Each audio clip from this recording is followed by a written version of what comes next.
시청자 여러분 안녕하십니까. 9월 9일 월요일 KBC 뉴스와이드 시작합니다. 역대 최대 규모의 비수도권 대학 지원 사업인 글로컬 대학 30사업에 목포대와 광주보건대 연합이 최종 선정됐습니다. 선정된 대학에는 학교당 5년간 약 1천억 원이 지원돼 지역과 대학이 함께 발전할 수 있는 혁신 과제를 수행하게 됩니다. 오늘은 송하철 목포대학교 총장, 김경태 광주보건대학교 총장과 함께 이야기 나눠보겠습니다.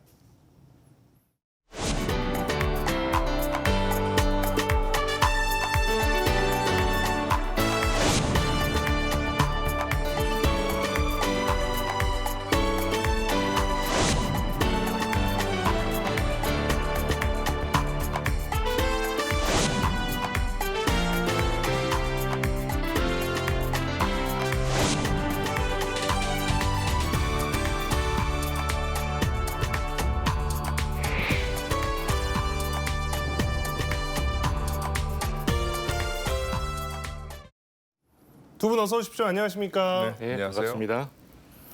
자, 글로컬 대학은 지난해와 올해 각각 10곳씩 전국에서 20개 대학이 2년 동안 선정이 됐습니다. 우리 지역에서는 지난해 순천대가 선정이 됐고 올해 목포대와 광주보건대가 선정이 됐습니다. 글로컬 대학 30 선정에 대학들이 사활을 걸었다고 해도 과언이 아니었는데요. 송 총장님, 지역 안에서도 또 그리고 대학 구성원들도 굉장히 반길 만한, 굉장히 반긴다는 정도가 아니라 굉장히 환호하셨을 것 같습니다. 학내외 분위기는 좀 어땠습니까? 네, 맞습니다. 저희가 글로컬 대학을 작년부터 교수, 학생, 직원들이 똘똘 뭉쳐서 준비를 해왔는데 좋은 결과가 있어서 대학 구성원들은 물론이고요. 저희가 이번에 글로컬 대학 사업은 전라남도를 비롯해서 기초지자체 12개 지자체가 참여하고 있는데 시민단체부터 기업체, 지자체장들 모두 환영하는 분위기입니다. 축제 분위기입니다. 네, 광주보건대는 좀 독특하게 대구보건대, 대전보건대 이렇게 3개 대학이 연합을 해서 최종 또 선정이 돼서 눈길을 끌었는데요. 김경태 총장님도 소감 한 말씀 부탁드리겠습니다. 네, 먼저 수고하신 모든 분들께 감사를 드립니다. 전라, 경상, 충청을 대표하는 광주보건대, 대구보건대, 대전보건대가 단일 거버넌스 체제를 구축을 하고 또 대학별로 특화 캠퍼스를 구축해서 최고의 교육 모델을 제공했던 그런 전략이 주요한 것 같습니다. 이 자리를 빌려서 수고하신 모든 분들 다시 한번 감사드리고 특별히 광주시에 감사를 드립니다. 네, 자 글로컬 대학 30사업 지난해 처음 선정된 대학들이 나왔고 올해 두 번째로 되었습니다만 여전히 일반인분들께서는 시민분들께서는 좀 생소한 개념으로 이해를 하고 계신 것 같습니다. 자, 총장님, 글로컬 대학 30 선정으로 대학과 지역에는 어떤 좋은 일들이 생기게 되는 건지 그 부분을 좀 설명을 부탁드리겠습니다. 예, 글로컬 대학 30 사업은 지역을 넘어서 세계로 나아가는 대학 30개를 선정하는 목표를 가지고 있습니다. 그래서 이 사업에서 가장 중요한 것은 예로 들자면 공동화되고 있는 지역 경제를 살린다거나 도심 뉴딜 프로젝트 등을 통해서 지역 경제를 활성화시키는 아주 중요한 목표를 가지고 있습니다. 더해서 우리 광주보건대학 같은 경우는 특성화 대학의 어떤 묘를 살려서 최상의 보건의료 서비스를 제공할 계획입니다. 네. 자, 이게 방금도 말씀드렸지만 5년 동안 무려 1,000억이라고 하는 국가의 예산이 지원이 되는 사업이다 보니 비수도권에 있는 모든 대학들이 사실 선정이 되고 싶어서 굉장히 준비도 많이 하고 치열하게 경쟁을 해서 선정되는 것이 글로컬 대학 30입니다. 목포대 같은 경우에는 지난해에 전남에서 역시 국립대인 순천대가 먼저 선정이 됐기 때문에 아무래도 좀 준비하시면서 이게 또 전남에 있는 국립대에 또 주겠느냐라고 하는 좀 그런 우려도 좀 있었을 것 같고 유리한 입장은 좀 아닌 것 같다는 생각도 드셨을 텐데 그럼에도 불구하고 좀 어떤 점 때문에 목포대가 높은 점수를 받고 선정이 됐다라고 자체적으로 평가를 하시겠습니까? 네, 작년에 순천대가 먼저 지정된 것은 지역적으로 굉장히 축하할 일이고요. 다만 이제 저희 대학의 그 어떤 성격이라든가 그리고 산업적 특성, 지리적인 특성들이 동북권하고는 좀 많이 다른 부분이 있어서 잘 준비하면 될 거라고 생각을 했었는데 역시나 이제 글로컬 대학 사업은 지방 대학을 글로벌 경쟁력을 갖는 대학으로 글로벌 대학으로 육성시키겠다라는 그런 전략입니다. 그래서 지방대 한계를 정확하게 진단하고 그걸 극복할 수 있는 비전과 실행 가능한 목표를 제시를 하는 그거였는데 저희들이 글로벌 영역에서나 뭐 학생 지원 부분에서나 아니면 로컬의 지역 성장을 위한 그런 계획이 좋은 평가를 받아서 좋은 결과가 있었다고 생각을 합니다. 지금 목포대는 보니까 글로컬 대학 32 사업을 추진을 하면서 전남 도립대와 통합을 하기로 했고 지금 그 사업이 진행 중인 걸로 알고 있습니다. 대학 간 통합이라는 게 사실 좀 쉽지만은 않은 건데 실제로 이제 이 전남 도립대와의 통합은 어느 정도 좀 진척이 됐고 어떻게 좀 진행이 되고 있는 상황인지 그 부분 좀 궁금해하시는 분들이 많을 것 같습니다. 네, 전라남도 산업구조 자체가 그 기능 인력을 그 4년제 학위자인 그 기술 인력보다 훨씬 더 많이 필요로 하고 있습니다. 그래서 전남 도립대하고 그 통합은 굉장히 중요하다고 생각을 했었고 올 초부터 통합위원회가 설치가 돼서 대학 간 통합에 대한 큰 틀의 합의는 다 완료를 했고 대학 구성원들의 동의도 받아둔 상태입니다. 그래서 2026학년도 1학기부터 통합대학의 명칭으로 신입생을 모집할 수 있도록 일정을 맞춰서 준비를 하고 있습니다. 네, 2026학년도라고 하면 당장 이제 내년 입시부터 적용이 될 테니까요. 관심 있으신 분들 또 학부형님들, 수험생분들 또 많이 참고하시기 바라겠습니다. 자, 광주 보건대 글로컬 30 사업, 이 글로컬 대학 좀 이야기 해보겠습니다. 저도 이제 이 취재를 하면서 또 다른 보도를 보면서 광주 보건대가 이번에 글로컬 30 사업 선정된 걸 보면서 굉장히 그 특이한 구조의 연합의 이제 교육이 실현되겠구나라는 생각을 하게 됐는데. 광주와 대구 그리고 대전에 있는 이 세 개 보건대가 연합을 해서 프로젝트처럼 이렇게 연합을 해서 선정이 됐습니다.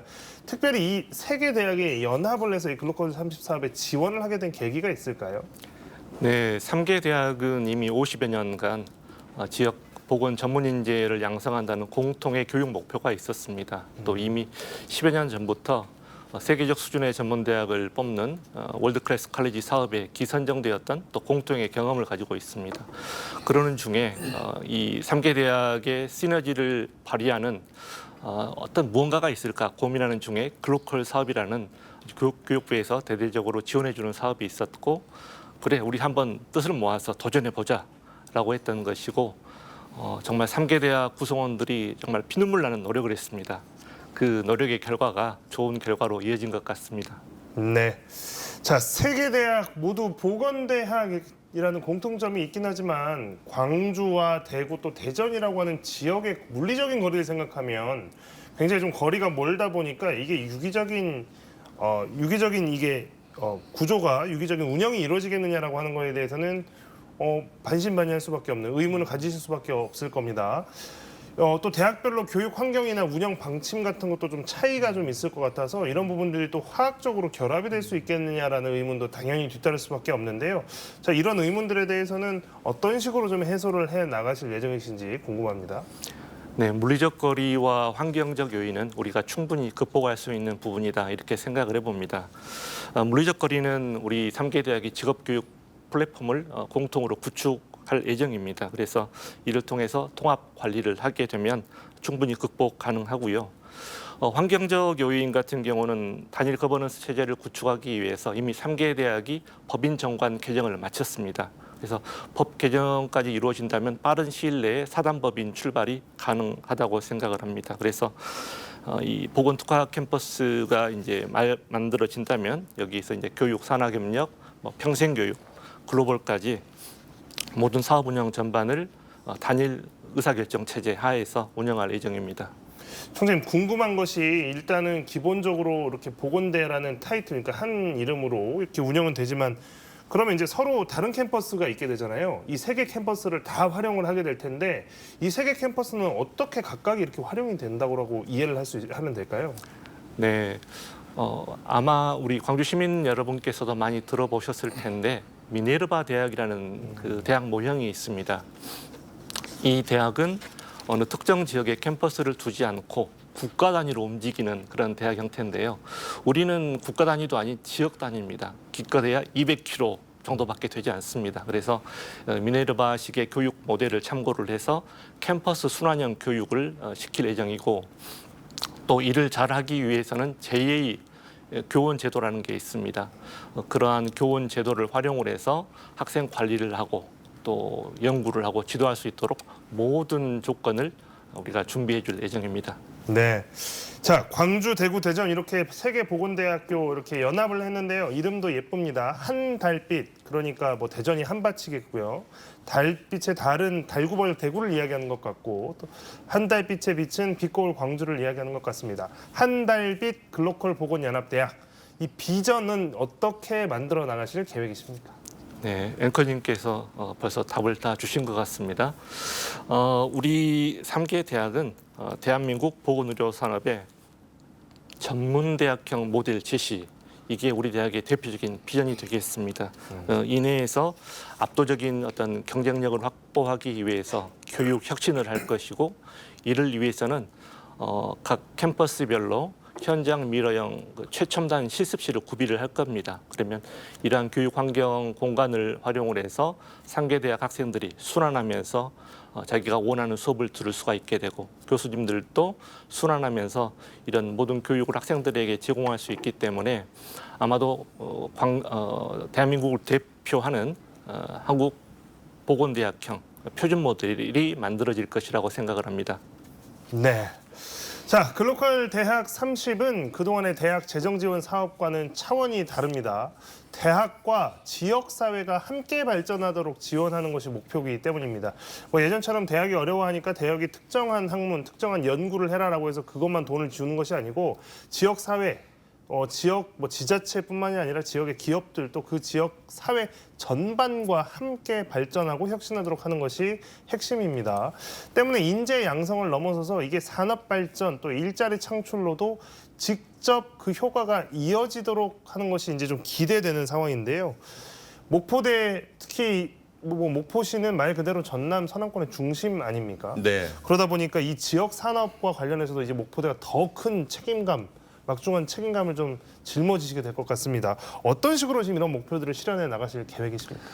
네, 저희 목포대학교는 뭐 잘 아시다시피 방금 말씀하신 대로 서남권의 이제 주력 산업은 선박 해양 산업이라든지 나주 혁신도시 에너지 산업이 주력 산업이 되겠습니다. 근데 세계적으로 보면은 이제 무탄소, 탈탄소 시대가 도래하고 있고, AI를 중심으로 한 디지털 시대로 대전환이 이루어지는 그런 시점인데, 저희가 그동안에 한 20년간 해양과 에너지에 관련된 특성화 대학으로 발전을 해왔고요.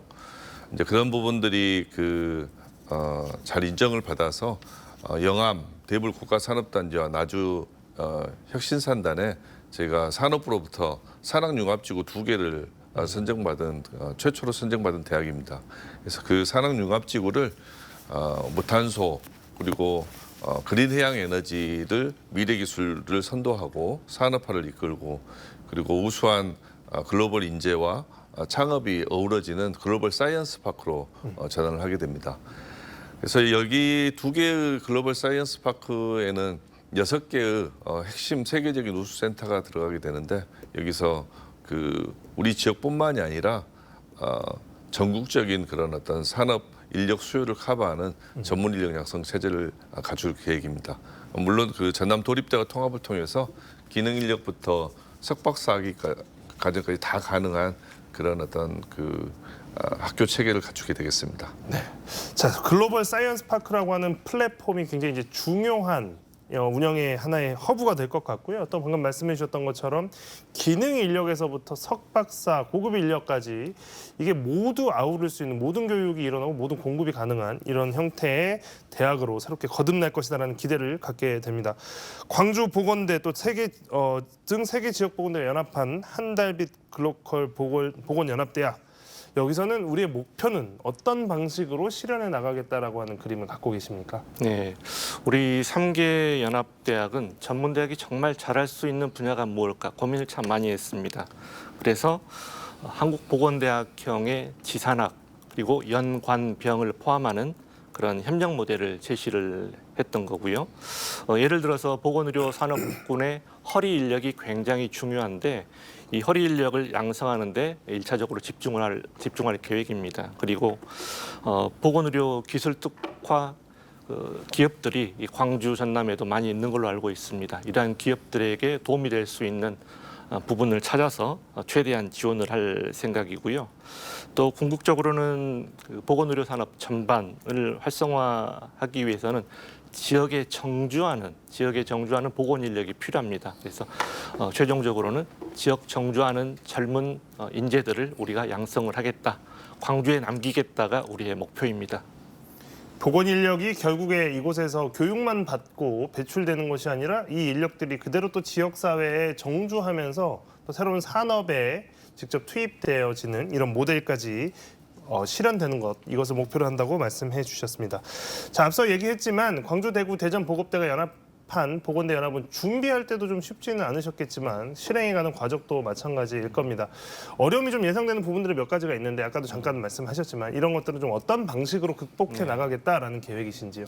예, 지난 12월 초에 사실 3개 대학 총장들이 모여서 업무 협약을 했습니다. 그리고 이후에 대학별로 전체 교직원이나 뭐 학생들, 산업체, 지역 주민을 대상으로 34차례 정도 설명회 및 공청회를 진행을 했고요. 향후에 혹시 이해 관계자 간의 어떤 갈등 사항이 분명히 생길 수도 있습니다. 잘 알고 있기 때문에 이것을 해결하기 위해서 각 캠퍼스별로 설치되는 통합 참여소통위원회라든지 갈등조정관리위원회를 충분히 가동할 생각입니다. 만일 여기에서도 해결이 안 된다고 한다면 연합대학 이사회 직속에 한달빛 개혁위원회가 있는데요. 거기에서 소통하고 조정을 해서 신속한 의사결정이 이루어질 수 있도록 그렇게 노력하겠습니다. 네. 자, 송 총장님, 목포대는 지금 이제 글로컬 대학 30 선정이라는 경사도 맞았지만 또 하나의 중요한 결정을 앞두고 있습니다. 모든 분들이 아시겠지만 전남권 국립의대 설립을 가지고 지금 목포대냐 순천대냐 지금 이제 이거 가지고 얼마 전 용역 결과도 나왔습니다만 뭐 의과대학은 어느 한 곳에 두더라도 뭐 병원은 따로 두는 방안 뭐 여러 가지 이야기가 나왔습니다. 목포대든 순천대든 만약에 이 글로컬 대학 30까지 선정된 상황에서 의과대학까지 지어진다면 말 그대로 정말 새로운 도약의 계기를 마련할 수 있을 아주 중요한 타이밍인데요. 12일에 의과대학 설립 방식이 발표가 될 예정입니다. 목포대 준비 어떻게 하고 계신지 좀 궁금합니다. 네, 뭐 저희 대학은 뭐 일의과대학 1병원이라든지 일의과대학에 2개의 병원을 설립하는 그런 안에 대해서도 자체적으로 많은 검토를 해왔었고 그동안에 뭐 잘 아시다시피 굉장히 30년이 넘는 기간 동안 저희들 부지도 확보하고 의료 환경도 분석을 하고 앞으로 가야 될 의과대학이나 대학병원의 방향도 설정해 왔기 때문에 뭐 어떤 형태의 설립 방식이 제시가 된다라고 하더라도 그간 준비했던 걸 토대로 잘 준비하면은 반드시 선정되지 않을까, 지정되지 않을까 하는 생각을 가지고 있습니다. 네, 아무래도 이제 이게 이제 처음에는 이제 순천대 쪽에서 이 공모에 응하지 않겠다라고 해서 이제 좀 파행 좀 되는 분위기였다가 지금 이제 뭐 다시 결국에는 이제 공모를 통해서 결정하는 방식처럼 돼가고 있는 것 같은데 뭐 여러 번 이야기가 있었지만 그럼에도 불구하고 이제 목포대에 의과대학이 유치되었을 때 가질 수 있는 장점, 뭐 비교해서 가질 수 있는 장점이라고 하면 좀 어떤 것들이 있을까요? 시청자분들께 간단하게 말씀해 주시죠. 네, 뭐 잘 아시다시피 목포에서 1990년도부터 34년 전이죠. 그때부터 정부에다가 이렇게 요청을 했던 것은 뭐냐면은 이제 우리 지역 자체가 농어촌 또 섬지방으로 이루어져 있기 때문에 실은 국가가 아니면은 이 지역민들의 생명권을 갖다가 이렇게 보장할 수가 없는 그런 상황에 놓여 있었습니다. 그래서 물론 뭐 산업이 많이 발전돼 있는 그런 동부권에도 의료 수요가 있다는 건 뭐 당연히 필요하다고 저는 생각을 하고 있지만은 국가의 책무성은 어디에 있느냐?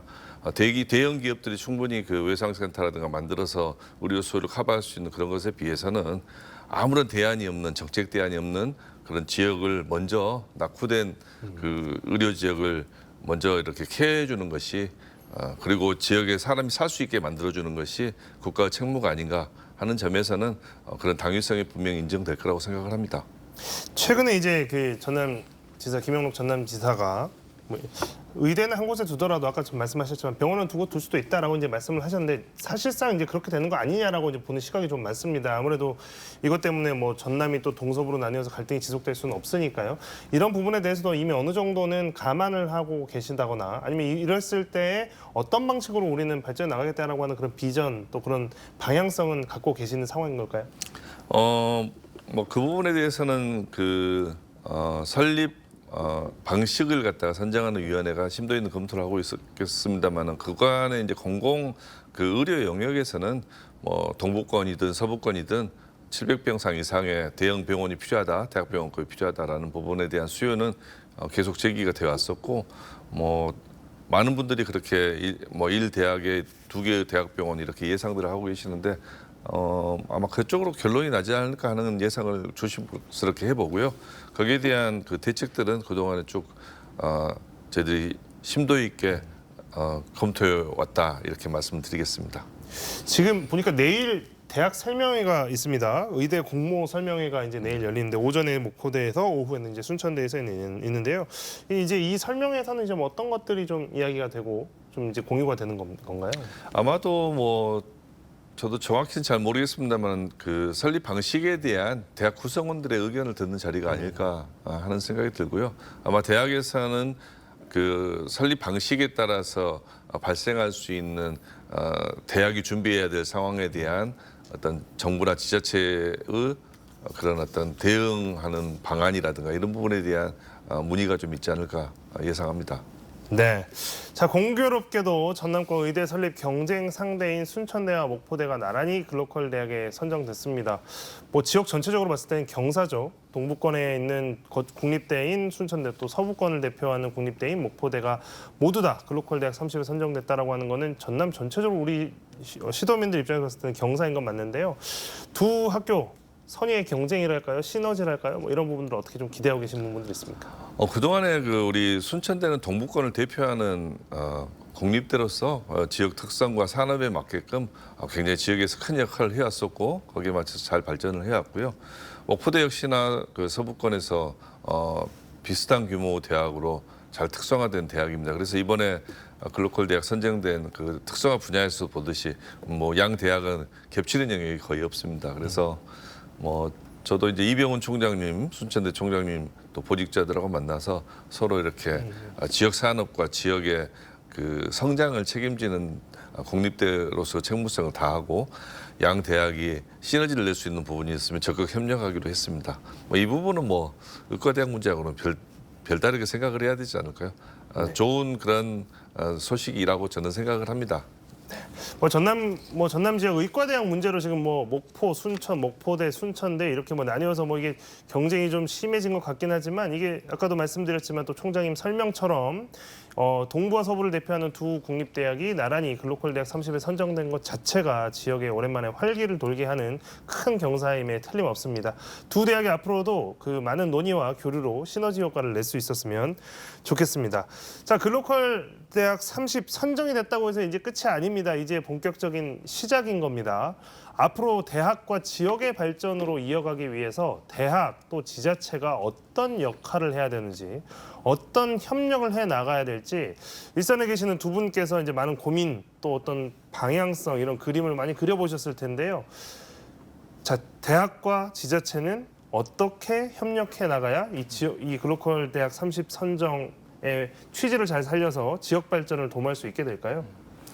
먼저 광주광역시의 의지를 한번 말씀드려 보겠습니다. 이번 글로컬 대학 사업에 우리 광주보건대학이 도전을 했는데 정말 많은 지원과 관심을 보내주셨습니다. 24년부터 29년까지 약 400억 원의 직간접비를 광주보건대학에 투입하기로 하셨고 이러한 예산의 대부분은 지역산업과 연계한 메디 휴먼 케어 산업이라든지 보건의료 인력의 어떤 지역 정주 등에 집중 투입할 예정입니다. 그래서 앞으로 이제 광주시와 보다 긴밀하게 협력을 해서 지역 보건의료 산업 발전에 기여하는 광주보건대학이 될 수 있도록 최선을 다하겠습니다. 네. 자, 송 총장님께서도 이 지금 지자체와의 역할 관계 이제 이런 것들 어떤 식으로 좀 그려 나가야 이게 진정한 도움이 될 수 있을 거다 이렇게 생각하십니까? 네, 그동안에 이제 우리나라의 고등교육은 국가에서 정부가 중심이 되는 그런 어떤 교육 체제에서 지역 중심 체제로 변환해 간다. 그 핵심에 이제 글로컬과 라이즈 사업이 있는데요. 가장 중요한 것은 역시나 지방 대학이 건전하게 살아남을 수 있는 그런 어떤 환경이 조성돼야 되겠다. 그래서 모든 지자체들이 저희 12개 지자체 전남까지 13개 지자체가 되는데 지역에 학생들이 남을 수 있는 그러니까 서울보다도 더 훌륭한 지방 캠퍼스를 만드는데 이제 주력을 하겠다라는 그런 말씀을 좀 드리고요. 그래서 이제 저희 대학 같은 경우에도 지금 연간 한 100억 정도 투입하고 있는 학생들의 복지와 문화예술 그 재원을 갖다가 내년부터는 뭐 200억 이상으로 확대를 시켜서 장학금 수혜율이 115% 그리고 전원을 갖다가 우리 학생들 전원을 해외 연수를 보내는 그런 계획을 짜고 있습니다. 그래서 학생들이 행복하게 생활할 수 있는 그런 서울보다 나은 캠퍼스 문화를 만들겠다 이런 말씀을 드리고요. 두 번째로는 지자체하고 대학 간의 협력을 하는 데 있어서 서로 상대방이 어떤 기능을 가지고 있고 어떤 것을 협력할 수 있는가를 아는 것이 중요합니다. 그래서 이번에 저희 그 거버넌스의 가장 중요한 그런 방점을 좀 짚고 심도 있게 다듬었었는데 저희들 글로벌 혁신 포럼이라는 걸 만들어서 도지사님부터 시작을 해서 모든 참여대학, 지자체장들이 다 모여가지고 차년도에 협력 사업을 발굴하고 결정하고 추진하고 성과를 갖다 확산시켜 나가는 그런 체제가 도입이 돼서 실질적으로 지역과 같이 동반하는 대학을 만들기 그것이 시작됐다라고 말씀드리겠습니다. 네. 자 마지막으로 오늘 이 방송을 보실 분들 뭐 이렇게 뭐 온라인을 통해서 보시는 분들 또 TV를 통해 시청하시는 분들께 마지막으로 이제 그 지역의 큰 몫을 담당하게 된 이 두 글로컬 대학 30의 총장님들께서 마지막으로 지역민들께 한 말씀 해주시면 좋을 것 같습니다. 김 총장님. 네, 광주에는 광주보건대학이 있습니다. 우리 보건대학이 제일 잘할 수 있는 것은 보건의료, 인재를 양성하고 그 인재가 광주의 정주에서 광주 시민의 보건의료에 지대한 어떤 도움을 드리는 그런 부분이 우리 대학이 가장 잘할 수 있는 부분인 것 같습니다. 우리 광주보건대학을 한번 믿고 우리 시민들께서도 많은 지원과 사랑을 좀 부탁드리겠습니다. 네, 감사합니다. 네. 성 총장님도 한 말씀 부탁드리겠습니다. 네, 요즘과 같이 그 인구가 줄어들고 지역 소멸 위기를 겪고 있는 지방에서 대학의 존재는 뭐라 설명하기 어려울 정도로 굉장히 중요합니다. 청년이 남아 있을 수 있는 유일한 그 동기부여가 되는 그런 기관이기도 하고요. 그래서 뭐 저를 비롯해서 저희 지자체들은 목포대학교가 서남권을 대표하는 젊은이들이 남아 있고 지역 성장을 갖다가 계속 지키고 유지시킬 수 있는 대학으로 발전할 수 있도록 최대한 노력을 다하겠습니다. 많은 응원 부탁드립니다. 네, 오늘 두 분과의 이야기는 여기까지 듣도록 하겠습니다. 두 분 나와주셔서 고맙습니다. 네, 감사합니다.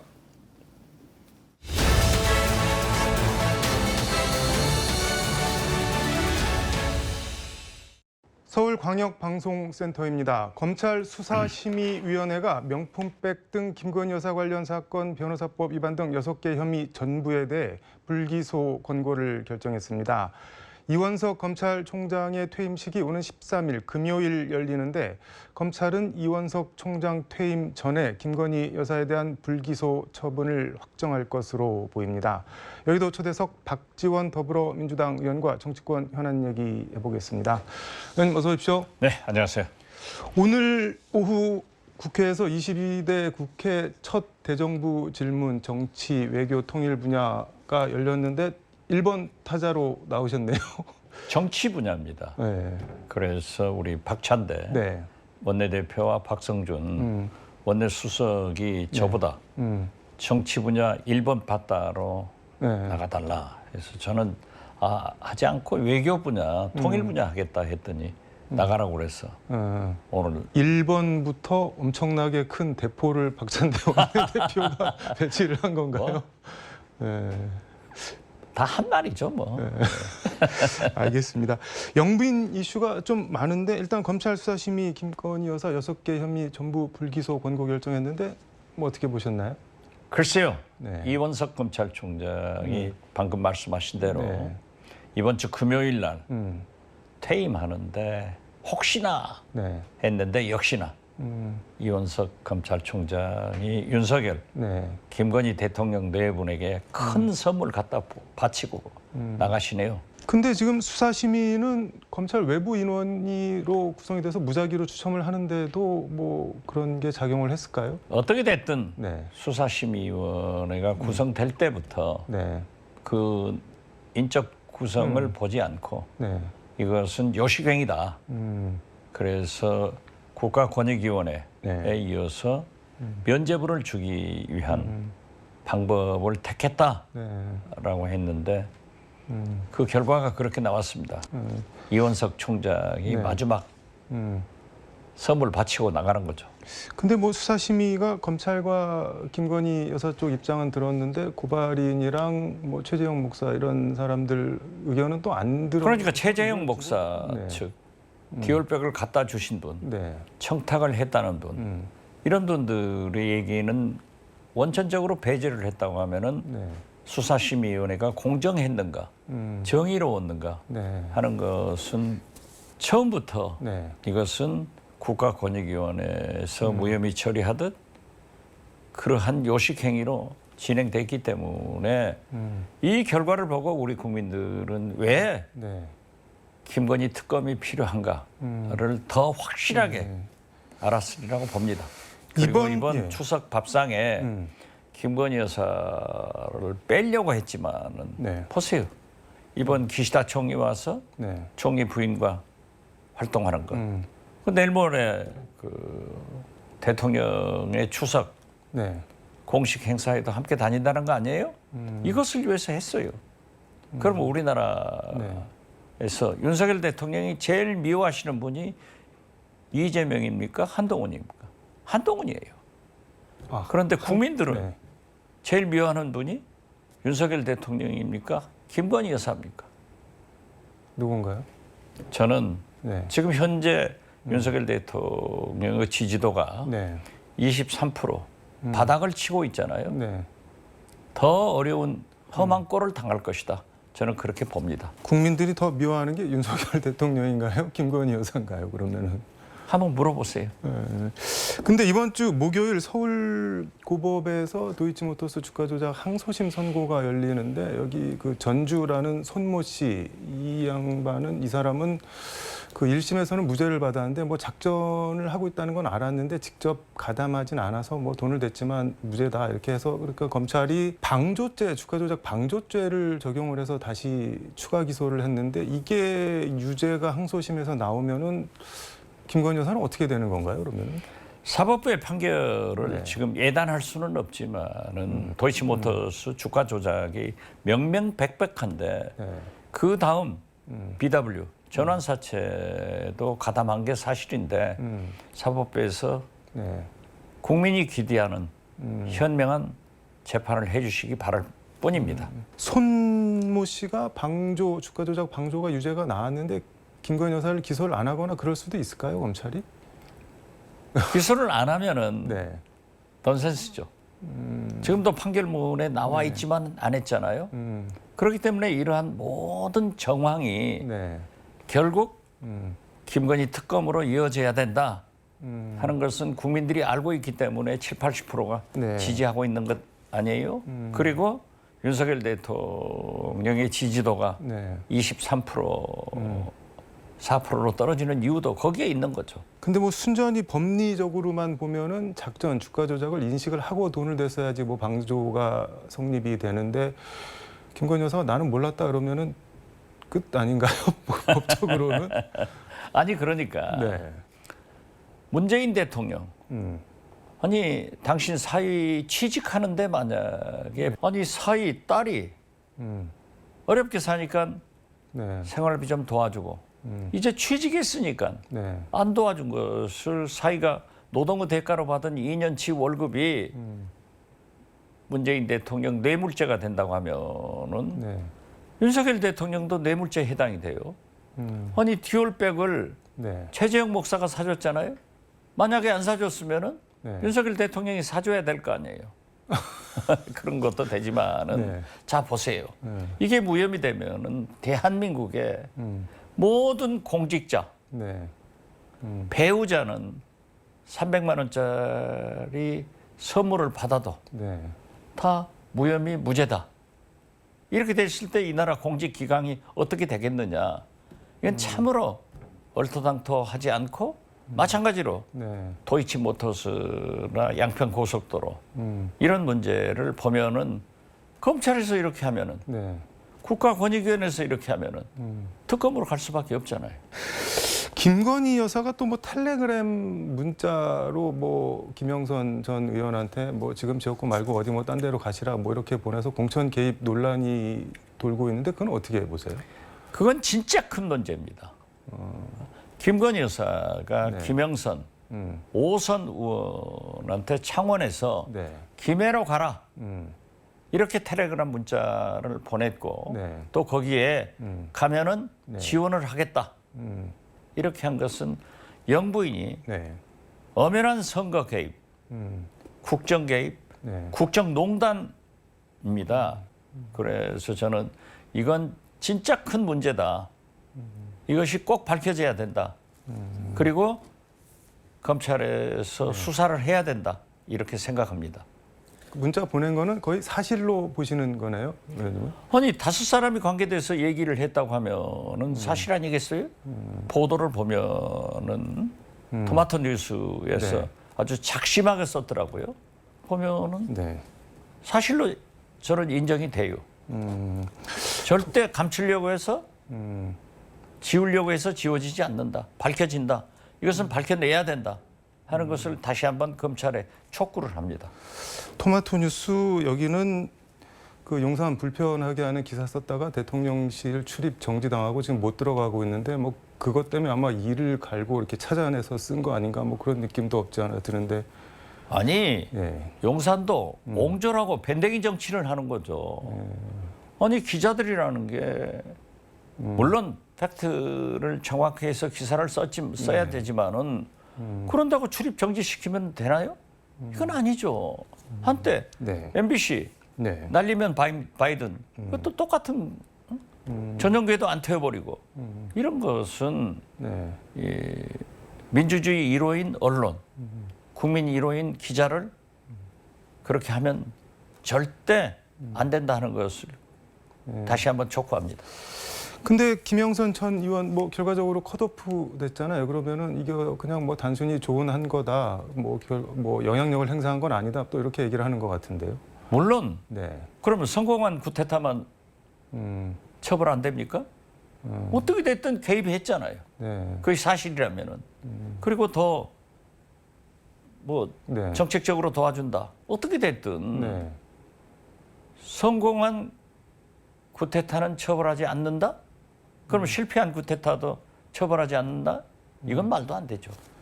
아, 뭐 정책적으로 도와주겠다 문자 내용에 그런 것도 뭐 있어요? 그런 내용도 있더라고요. 말하더라고요. 저는 아직까지 그 문자가 외부로 안 나왔어요. 그렇기 때문에 이러한 의혹이 있기 때문에 검찰에서는 수사를 해서 텔레그램 방을 압수수색해서 보면은 나올 거예요. 이걸 안 하면은 사실로 인정되는 거예요. 근데 뭐 민주당 일부에서는 이게 뭐 김영선 전 의원 한 명한테만 보냈겠냐, 뭐 더 있지 않겠냐, 뭐 이렇게 의심을 하는 것 같기도 하는데요. 그게 합리적 의심 아니에요? 지금 현재 네. 한동훈 비대위원장한테도 얼마나 많은 문자를 보내가지고 말썽이 됐잖아요. 최재형 목사하고 밤 3시, 4시, 네. 새벽 3시, 4시 문자를 보내서 다 보고 네. 되고 나왔잖아요. 그렇기 때문에 꼭 김건희 여사가 김영선 네. 전 5선 의원에게만 보냈겠냐? 많이 보냈을 거다. 이러한 합리적 의심은 가능하다고 봅니다. 근데 뭐 이런저런 논란이 있는데 뭐 김건희 여사 기시다 총리 방한했을 때 기시다 총리 그 부인이랑 같이 K-팝 엔터테인먼트 회사도 가고 약간 공개 행보를 좀 활발하게 하고 있는 것 같은데 어떻게 보세요? 글쎄요. 네. 그렇기 때문에 민주화 이후 네. 모든 역대 대통령이 국회 개원식에 참석했지만은 윤석열 대통령 안 가 네. 하고 안 오셨잖아요. 그때 보니까 네. 미국 국회의원들하고 상원의원단, 김건희 여사 생일 파티 해줬더라고요. 이게 국민 감정상 있을 수 있는 일이에요. 그리고 네. 역사를 팔아버린 기시다 총리 음. 이인 파티를 위해서 한국에 오셨다 하더라도 네. 그 두 영부인들이 그렇게 공개 활동하는 것, 네. 또 보도를 보면은 이번 네. 추석 대통령 공식 행사 인사에 김건희 여사가 함께 나온다. 네. 그렇게 하면은 이건 국민을 골지르는 거예요. 국민이 더 화나는 거예요. 그래서 저 두고 보아야 되지만은 바람직하지 않다. 저는 그렇게 생각했고 생각합니다. 근데 뭐 자중을 할 만큼 했으니까 뭐 언제까지 계속 영부인이 뒤에 자중이 중요한 게 아니라 네. 사실이 밝혀져서 음. 사실이냐 사실이 아니냐 이게 중요한 거죠. 그리고 지금 대국민 사과 네. 한동훈 비대위원장한테 얼마나 많은 문자를 보냈어요? 그건 어디로 갔어요? 어디로 갔어요? 그러고 보니 대국민 사과를 아직 안 했나요? 아직 안 했죠. 그렇기 때문에 저는 그렇게 거듭 말씀드리지만은 역사는 네. 지우려고 해서 지워지지 않아요. 5.18 지워졌어요? 총칼로 눌렀지만은 밝혀지지 않아요. 그래서 이러한 것은 밝혀진다. 그렇기 때문에 검찰도 국민 기대에 어긋나는 행동을 해서는 안 되고 김건희 여사도 지우려고 하지 말고 네. 밝힐 것은 밝히고 넘어가라. 이런 말씀 드립니다. 근데 그 말씀하신 대로 그 뭐 공식 활동을 할 수도 없고 안 할 수도 없고 약간 곤혹스럽겠다 그런 생각도 드는데 어떻게 해야 되나요? 하셔야죠. 예. 그러려면은 사실대로 밝히고 예. 국민들이 이해할 수 있는 그런 영부인이 되셔야지. 네. 지금처럼 뭐 모든 것은 나는 무관하다. 모든 것은 발뺌하면은 국민들이 어떻게 보겠어요? 윤 대통령 부부 퇴임 뒤 사저 경호 건물 예산 뭐 140억 원 책정한 거 이거 갖고도 지금 뭐 말들이 좀 많은 것 같은데 그건 어떻게 보세요? 글쎄요. 예. 저는 그 기사를 보고 오동잎이 떨어지는구나. 네? 오동잎이 떨어지는구나. 그게 무슨 말씀인가요? 그러면 가을이 오는 걸 알아야죠. 오늘의 윤석열 대통령의 임기 절반이 되는 날이에요. 네. 대통령 당선돼서. 그러면 지금 내려가는 거예요, 오늘부터는. 내일부터는 내려가요. 내리막이라는 말씀. 예, 내려갈 때 어떠한 일들이 벌어지고 있었던가 네. 그 역사를 보면은 잘 아실 거예요. 우리 국민들이 지난 네. 2년 반간 음. 국민 따로 네. 대통령 따로 영부인 따로 살았잖아요. 우리 국민이 달나라 국민입니까? 대통령 네 분이 달나라 대통령 네 분입니까? 이제 내려간다고요. 네. 왜 경호동을 네. 140억이나 네. 그러니까 지금 보세요. 멀쩡한 청와대 듣고 용산으로 옮기면서 네. 관저 옮기면서 천문학적인 예산을 썼잖아요. 네. 이것이 문제가 되는데 과거 네. 대통령들보다도 훨씬 많은 그런 140억을 몇 년 쓰고 버릴 없애야 될 경호동을 위해서 짓는다고 하니까 저렇게 국민 우리 혈세를 네. 서민들이 다 죽어가는데 저렇게 함부로 쓰시는가 하는 것들이 자꾸 네. 국민 분노를 가잖아요. 그래서 우리 국민들은 네. 총체적으로 대한민국 응급실에서 살고 있다. 우울증 환자가 되는 거예요. 대통령 네 분이 하시는 일을 보면은. 그 말씀하신 응급실 의료대란 관련해서 여야 의정 협의체는 계속 평행선인 것 같은데 의사 쪽에서는 2025년도 내년도 거부터 당장 취소하고 뭐 원점에서 논의하자 이런 입장인데 이거를 받을 수가 있을까요? 그런데 글쎄요. 오늘부터 수능 시험 수시 접수. 예. 이제 접수를 하잖아요. 네. 그런데 금년부터 그 정원을 무효화하면은 얼마나 큰 혼란이 오겠어요. 그래서 의사협회에서 요구하는 대로 대통령의 사과, 네. 책임자들의 처벌, 네. 해임이 더 중요하다. 그렇게 진정성을 보이고 네. 다시 여야정 협의해서 협의해야 된다. 어떻게 됐든 네. 추석이 내일 모레 아니에요. 우리 국민들은 추석에 우선 음식을 안 잡숴야 됩니다. 네. 음식을 안 잡숴야 응급실 갈 일이 없죠. 아프면 안 된다. 뭐. 아프면 안 되는 거예요. 보세요. 응급실에 가겠다고 전화할 힘이 그런 환자는 응급실 갈 필요 없다? 그럼 환자가 죽어야 안 갑니까? 그래서 나는 예. 이 응급실 대란 문제로 의료 대란 문제로 많은 국민이 죽어가고 있어요. 네. 그 살인자가 누굽니까? 의사입니까? 정부입니까? 대통령입니까? 자기 부모, 형제, 자식들이 죽으면 그 사람들의 분노는 어디까지 가는 거예요? 알겠습니다. 시간이 거의 다 돼서 이것 좀 여쭤보겠습니다. 전남 영광 곡성 재보궐선거 민주당 후보가 확정이 됐는데 페이스북에 어차피 영광 곡성은 민주당이 승리한다. 조국 대표 통큰 결단을 바란다. 뭐 이렇게 적으셨던데 어떤 말씀이실까요? 그렇습니다. 조국 혁신당이 이제 나온다 하면은 어쩔 수 없이 경쟁해야죠. 네. 조국 대표가 영광에서 상주한다고 하니까 저도 갑니다. 그렇지만은 더 중요한 것은 네. 진보 세력들은 절체절명의 목표인 정권 교체를 위해서 네.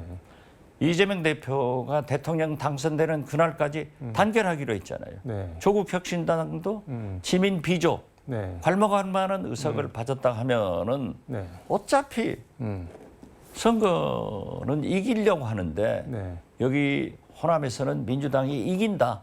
저는 확신하고 있어요. 그렇기 때문에 오히려 강화, 네. 부산 금정에서 네. 진보 세력 단일 후보를 내서 거기에 진력하는 것이 바람직하지 않냐. 근데 뭐 대선에서 이재명 대표가 당선돼야 된다는 말씀을 알겠는데 그게 지방선거에서 조국 혁신당이랑 민주당이랑 경쟁하는 거랑 뭐 큰 연관이 없어 보이기도 하는데요. 진보 세력이 분화하면은요. 네. 앙금이 남아요. 그러한 분화가 시작되면은 네. 보십시오. 국민의힘. 음. 제가 이준석 전 대표가 반드시 탈당해서 신당한다 2년 전 네. 얘기를 했더니 2년 후에 되잖아요. 그래서 이 정치권의 분화를 네. 우리 진보 세력의 분화를 막는 것은 단결입니다. 그래서 정권 교체 이재명 대표가 대통령 되는 그날까지 함께 가자 이런 말씀을 드립니다. 근데 조국 혁신당이나 조국 대표 입장에서는 그거 민주당 이중대하라는 소리 아니냐 뭐 이렇게 받아들일 수도 있을 것 같아요. 그렇지는 않죠. 그렇지는 않아요. 우리가 같이 가야 되니까. 지금도 같이 가고 있잖아요. 네. 알겠습니다. 오늘 말씀 여기까지 듣도록 하겠습니다. 고맙습니다. 네, 감사합니다. 지금까지 서울광역방송센터에서 박지원 민주당 의원과 함께 전해드렸습니다.